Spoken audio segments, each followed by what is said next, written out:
वफादार है उलमाए देवबंद, इस्लाम के गमखान है उलमाए देवबंद। ইন্নাল হামদুলিল্লাহ ওয়াসসালাতু ওয়াসসালামু আলা রাসূলিল্লাহ আম্মা বা'দ।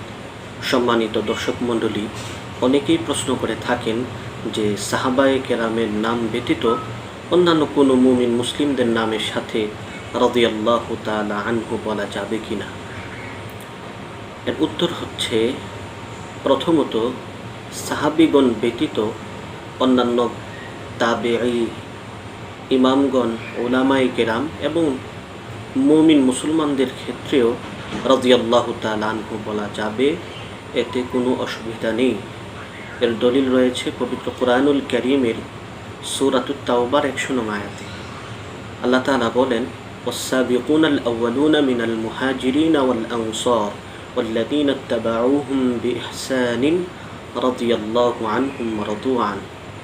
মুহাজির এবং আনসারগণদের মাঝে যারা পুরাতন এবং তাদের অনুসরণ যারা করেছে তাদের ক্ষেত্রে আল্লাহ তাআলা রাদিয়াল্লাহু আনহুম শব্দ ব্যবহার করেছেন। দ্বিতীয়ত, উলামায়ে কেরামের একটা পরিভাষা হচ্ছে যে রাদিয়াল্লাহু তাআলা আনহু এটি শুধু সাহাবীদের ক্ষেত্রে ব্যবহার করা এবং যারা সাহাবী নন তাদের ক্ষেত্রে রাহমাতুল্লাহি আলাইহি ব্যবহার করা। তবে এটা কোনো শরঈ পরিভাষা নন। এটা এমন নয় যে রাসূল বলেছেন সাহাবীদের ক্ষেত্রে রাদিয়াল্লাহু তাআলা আনহু, যারা সাহাবী নন তাদের ক্ষেত্রে রাহমাতুল্লাহি আলাইহি বলতে হবে। বিষয়টি এমন নয়।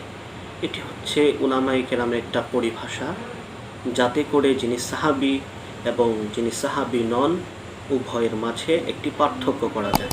যেমন সাহাবীদের ক্ষেত্রে ব্যবহার করা হযরতে আবু বকর রাদিয়াল্লাহু তাআলা আনহু, হযরতে উমর বিন খাত্তাব রাদিয়াল্লাহু তাআলা আনহু।